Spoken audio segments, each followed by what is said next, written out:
I had a nice day out. I am currently drinking a Sonic. I went to the U.S. Sonic in Ferndale. I got this is a large caramel milkshake,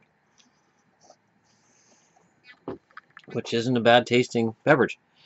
Um, and I got my Red Wings jersey today. So there you go. I've got a Red Wings jersey. Another one to add to the collection. I thought the other ones were coming in today and they didn't. So kind of disappointing, but expected. There's something I've noticed. And I've noticed that it seems to be getting worse. I think it's hockeybuzz.com, run by Eklund. And this also, he was legitimized by, I believe it was Sportsnet that had him on at the trade deadline a few years ago. Didn't take them very long to figure out that Eklund didn't know what he was talking about and didn't have any actual real sources. But Eklund, with his website, has made a lot of money. Made a lot of money. He has charged people to look at his hockey rumors about trades and free agency and all this other crap. And it's crap. Because he'll give percentages on which team a free agent is going to go to, and it'll be 4 teams, and it'll be the most obvious 4 teams. So when team number 4 signs a guy, he goes, "Oh, well, I called it." He didn't, though.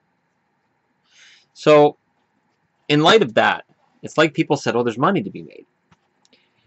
And there's these other hockey websites that pop up, and it's starting to aggravate me because I'll do a Google search for something hockey related, and the first 4 or 5 hits are these blog slash soap opera sites. It's sports soap operas, because what you read is they have the sensationalistic headlines and the BS reporting. And it's funny because here I'm a guy with a YouTube channel who talks to you guys about hockey, and I try to use as much information as I can find in any old magazine I can find or any new magazine I can find, such as this one.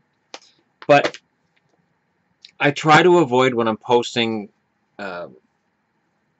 videos, I try to avoid having titles that are sensationalistic and basically BS. I try to avoid posting things that I know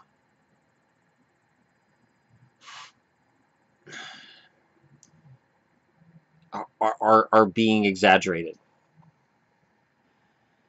And it's funny because I know, and I've talked about this in terms of Toronto.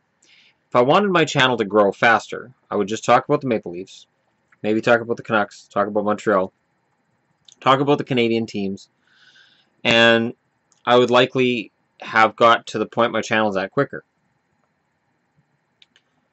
I won't do that. I'm trying really hard not to take shortcuts, and that even extends to titles. So when a title is posted for a video, I try to make sure it is exactly what the video says. And it's hard because there's so much of this almost journalism going on. Like, I took journalism in high school. I did. I wrote articles for my high school newspaper, and I was part of the yearbook committee briefly, I believe. And I mean, you know, I understand journalism somewhat, and I used to talk on this channel about how I had published books on Amazon and they didn't sell, but that's part of the reason why, you know, my channel gets all the information and I haven't continued writing. But I like to think that I'm able to structure things. I like to think that I'm able to tell a story in a video in a way that's engaging and not sensationalistic. And I avoid sensationalistic. There's all kinds of stuff that I could throw into videos. So people say, wow, listen to this controversial thing Shannon said today. Tell you, this hockey guy, he said something insane. Listen to what he had to say today. I try to avoid that stuff. Because to me, as soon as you give into that, as soon as you're catering to that portion of the audience, you're alienating another portion. a large portion of the audience. And I'd rather not do that. I value all of my subscribers equally. I value non-subscribers equally. And I want to make sure when somebody comes through that, yeah, you're listening to a guy just sitting in his room talking about hockey. But that's what it is. And that's what the title said it was going to be. And that you don't come in here saying, oh, this is supposed to be some sensational thing. It's clickbait. And I've been accused of that in the past, but there really hasn't been anybody who can back it up, saying that something's clickbait. Because 9 times out of 10, another subscriber will say, how is it clickbait? This video is exactly what the title said it was going to be. You just expected something you didn't see in the video. It makes it hard for me, too, because with so many of these sites, and they've got so many people working for them, and in a lot of cases, these people are working for free. It makes it hard for me to differentiate myself from what somebody else is doing, because it would be very easy for somebody to start up a video I'm on and say, well, this is just some other blowhard about hockey. He doesn't know anything. And I've had that. And these sensationalistic sites with sensationalistic headlines make it way easier to forget the rest of us too. That's why I try to restrict my sources to TSN, ESPN, the Hockey News, Sportsnet. To some extent, Yahoo Sports can cover the NHL well, but their coverage is iffy, and I know Sportsnet and TSN, you sometimes get that Eastern bias in the way things are written when they talk about, especially right now, sometimes with the Canucks, it's really easy to take a shot at the Canucks, and I get it, because they finished 29th in the league, and it's really easy to take shots at them, but some of it is just low, and that's from the legitimate media. So, you know, I can kind of understand where, for these guys who are writing for these independent sites and for blogs and whatnot, they look at what's written on a TSN article or a Sportsnet article and they go, oh, well, I've got to punch this up a little bit more because I want somebody to click on what I've written rather than something that Sportsnet or TSN's written. It's just frustrating for me, especially at this time of year, because I want real news about trades. I don't just want rumors. I want the reality of it. When it comes to the free agency, I don't want to hear, well, so-and-so is clearly picking this city because of these reasons. Because 9 times out of 10, those guys who are a sure thing for City A, City B, sign somewhere else. July 1st rolls around and it's like, wait, he signed where? What happened? I thought he was going to that city. No, I'm not aiming this at Toronto fans. Because I've seen it happen with Detroit, I've seen it happen with the Rangers, I've seen it happen with Washington, I've seen it happen with Pittsburgh, where guys rumored to be going to a city before July 1st. July 1st rolls around and it's like, oh wait, he signed where? Really? Or even cap hits, where you'll hear, this guy's going to get 8 million, 9 million, 10 million, this guy's going after 7 million, he's not going to accept anything less than 7.5. July 1st rolls around and he takes 5 million.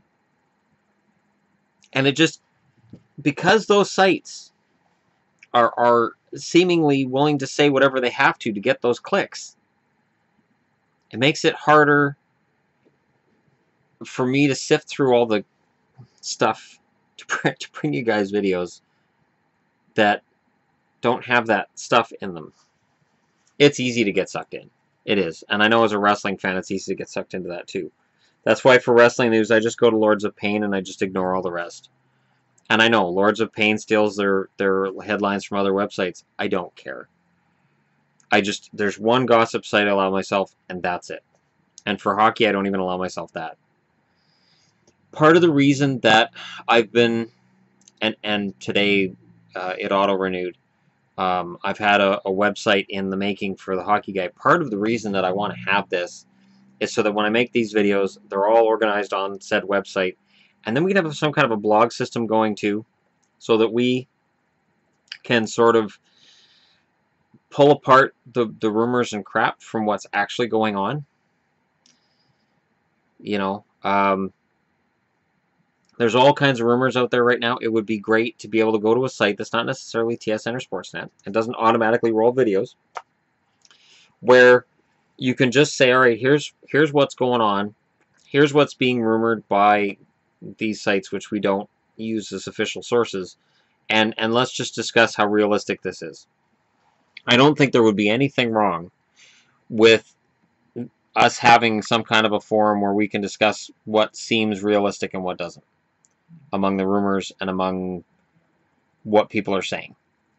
So I just wanted to come on here, and before I do the evening's videos, just let you guys know why sometimes I get frustrated when it comes to free agency, draft, and all this time of year, because as exciting as it is for me, there's a million websites out there trying to get my clicks. And I you know, try to search things, and it's like, oh god, this site came up again. Why is this the first result in Google? Oh, this site came up again. Why are they the second result? Where is the legitimate? Oh, it's like 5th or 6th. And it just sucks, because very often people will go with the first thing that shows up when they do a Google search. And right now, you may be getting exaggerations and just blatant lies just for you to click on it. So it's just something I'm throwing out there just for you guys, just as sort of like a word. Don't believe everything you read right now. Don't. I go with TSN, I go with Sportsnet, I go with ESPN, Yahoo with a grain of salt. Even Darren Drager I take with kind of grain of salt. There's a Toronto bias there in terms of his rumors, and I get it, and it's okay. Darren Drager is a very good reporter. He's very good at what he does. He definitely, in my eyes, is one of the best sports journalists in Canada. Just there's times where it feels like his Toronto goggles are a little bit thick and he can't see anything else. But that's okay, because he's not the only Toronto broadcaster who has that issue. Let me know what you guys think. Hit like and subscribe if you're browsing your way through, because I guarantee if I talk about something on here, if there's nothing to it, I'm talking about it so I can say, listen, here's why I see nothing to this.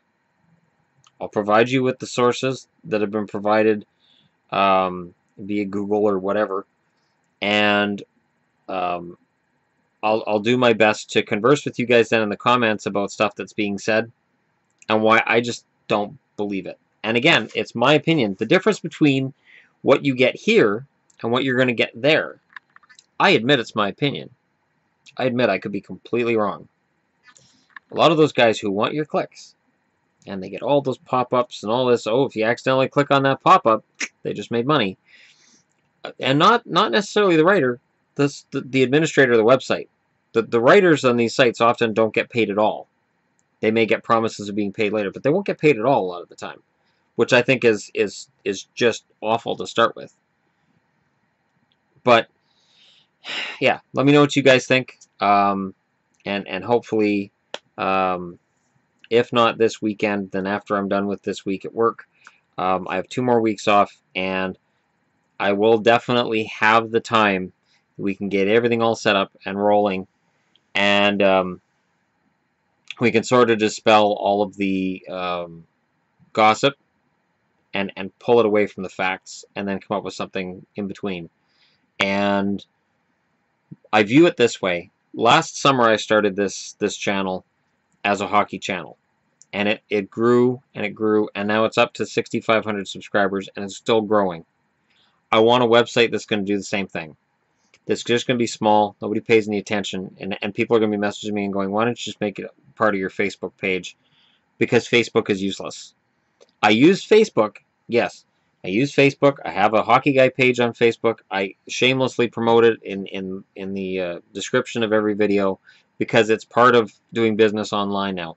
But I do want to have my own site where I have my own presence, and we don't have to click on ads. That's one thing. If I have my own website, there are no ads. None. It's just a place for hockey fans to sit and chat. There's no ads. There's no cost to it for people to be a part of it. I definitely wouldn't be charging people saying, yeah, so I got this board here. If you want to see what's on this board, you got to pay me $10 a month. No. No.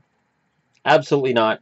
This I would never hide anything from people other than Patreon, which is something totally different, and it's something really cool that provides me with a way to um, connect with people who have been looking for a way to financially aid the channel. So those little paybacks, that's completely different than bait and switch. And that's essentially what you're getting with a lot of these websites. They're like, hey, subscribe to our newsletter. You know, as soon as you load them up, subscribe to our newsletter. No, never subscribe to the newsletter. You're going to get spammed up the yin-yang, and you don't know if they're selling your email address to 500,000 other spam websites. So it's just don't do it. Don't do it. Let me know what you guys think in the comment section below. Again, like the video, hit subscribe, and welcome to the club. I'm very grateful for everybody who sits and watches my videos, especially if you make it to the end of a video like this. And I'll talk to you guys again soon.